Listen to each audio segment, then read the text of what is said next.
والذین هم للزکاة فاعلون، زکوٰۃ دیتے ہیں، والذین هم لفروجہم حافظون، اپنی شرمگاہوں کی حفاظت کرتے ہیں، الا علی ازواجہم، سوائے اپنی بیویوں کے۔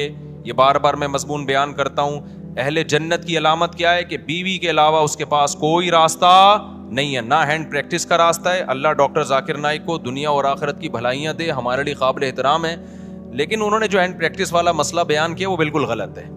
اسلام کہتے ہیں مسائل مفتیان کرام کا کام ہے، انہوں نے کہہ دیا کہ مجبوری میں جائز ہے، کہیں بھی جائز ہونے کی ہمارے پاس کوئی شرعی دلیل موجود نہیں ہے، قرآن نے صاف طور پہ منع کیا ہے۔ ڈاکٹر لوگ عام طور پر اس کو پروموٹ کر رہے ہوتے ہیں، ڈاکٹر ذاکر نائک بھی چونکہ میڈیکل سائنس کے ڈاکٹر ہیں نا، تو ڈاکٹر لوگ کہتے ہیں یار اسٹریس ختم کرنے کے لیے، بھائی دنیا میں صرف اسٹریس ہی کوئی مسئلہ نہیں ہے، اسٹریس آپ شریعت کی حدود میں رہ کے تو ختم کر سکتے ہیں، شریعت کی حدود ٹوٹ رہی ہیں تو پھر اسٹریس نعمت ہے اللہ کے لیے۔ دیکھو روزے میں بھی اسٹریس ہوتی ہے نا، دل تڑپتا ہے، منہ میں بدبو بھی پیدا ہو جاتی ہے بہت زیادہ خالی پیٹ رہنے سے، لیکن نبی نے کیا فرمایا؟ وَلَخَلُوفُ فَمِ الصَّائِمِ أَحَبُّ إِلَى اللَّهِ مِنَ الْمِسْكِ، اللہ کو بدبو سے کتنی نفرت ہے، لیکن روزے دار کی منہ کی بدبو اللہ کو مشک و عنبر سے زیادہ محبوب ہے۔ اللہ کو میلا کچیلا رہنا پسند ہے یا صاف ستھرا؟ بتاؤ۔ میڈیکل سائنس بھی کہتی ہے بھائی نیٹ کلین ہونا چاہیے بندہ، اللہ میاں بھی یہ کہتے ہیں، تبھی مسواک کا حکم دیا، نہانے کا حکم دیا، خوشبو کا حکم دیا، صاف کپڑے پہنے، پاک کپڑوں، لیکن جب ہم حج کرنے جاتے ہیں تو اللہ کو میلا کچیلا حاجی زیادہ پسند ہے۔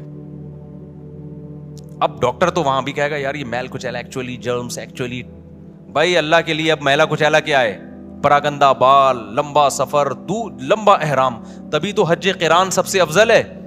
ایک ہی احرام میں حج بھی کرو اور اسی احرام میں عمرہ بھی کرو، تاکہ احرام لمبا ہو جائے، کیونکہ جتنا احرام لمبا ہوگا خوشبو نہیں لگا سکتے آپ، بال نہیں کاٹ سکتے، کنگھا نہیں کر سکتے۔ تو دیکھو لو جو لمبے حج کرتے ہیں نا، احرام یہیں سے باندھ کے جاتے ہیں، تھوڑے دنوں میں ایسا لگ رہا ہوتا ہے مریخ سے آئے ہوئے ہیں، یہ کہیں پتہ نہیں کہاں سے آئے بندہ۔ تو اللہ کو یہی پسند ہے، حاجی ایسا ہی پسند ہے۔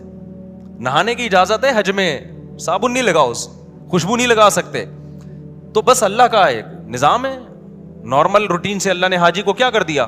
ہٹا دیا اللہ تعالیٰ نے۔ اسلام میں بال رکھنے کا حکم ہے، کیونکہ حدیث میں آتا ہے اللہ جمیل ہے، جمال کو پسند کرتا ہے، تو بالوں میں کیا ہے؟ جمال۔ یہی وجہ ہمارے نبی بال رکھتے تھے، بڑے بال تھے آپ صلی اللہ علیہ وسلم کے، لیکن حج میں کیا ہے؟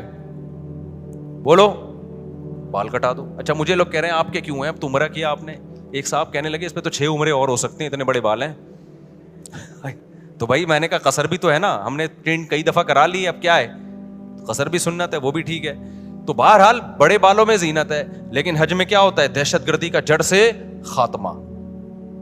تو بس وہ اللہ کا حکم ہے کہ یار میرے حکم کو فالو کرتے ہو کہ نہیں کرتے؟ تو اسی طرح آپ کو جتنی مرضی ٹینشن ہو، اس ٹینشن کو ختم کرنے کے لیے ہینڈ پریکٹس کی آپ کو اجازت بولو نہیں ہے۔ اس کا ختم کرنے کا ایک ہی طریقہ ہے، نکاح کر لو جا کے، مجبور ہو کے کرو گے، کسی کا بھلا تو ہو جائے گا نا، کسی کی بچی کا، کسی عورت کو ٹھکانہ تو مل جائے گا نا۔ تو اس لیے ڈاکٹر ذاکر نائک بہت قابل احترام، اللہ بہت دین کا کام لے رہا ہے، مگر یہ مسئلہ بالکل صحیح نہیں بیان کیا۔ ایک تو 3 طلاق کا مسئلہ بھی انہوں نے غلط بیان کیا، وہ بعد میں اب ان کی رائے ویسی رہی بھی نہیں ہے، اس میں لچک پیدا ہو گئی ہے۔ تو لوگوں نے بہت دفعہ ایسا کیا، 3 طلاقیں دے کے جی ڈاکٹر ذاکر نائک کا کلپ آیا تو بیویوں کو رکھ لیا۔ میں نے بار بار بتایا یہ حرام ہے، 3 طلاق قرآن نے بیان کیا، حدیث نے بیان کیا، صحابہ کا اجماع ہے، 3 ہوتی ہیں، بیوی حلال نہیں ہوگی، خدا کے غضب کو مت دعوت دو۔ ڈاکٹر ذاکر نائک قابل احترام ہے، لیکن ابو حنیفہ سے زیادہ علم نہیں ہے ان کے پاس، امام شافعی سے زیادہ علم نہیں ہے، امام مالک سے زیادہ علم نہیں ہے، احمد بن حنبل سے زیادہ علم نہیں ہے۔ ڈاکٹر ذاکر نائک بخاری کے حوالے دے رہے ہیں اور احمد بن حنبل بخاری کے استاذ ہیں۔ سمجھ میں آ رہی ہے بات کہ نہیں آ رہی؟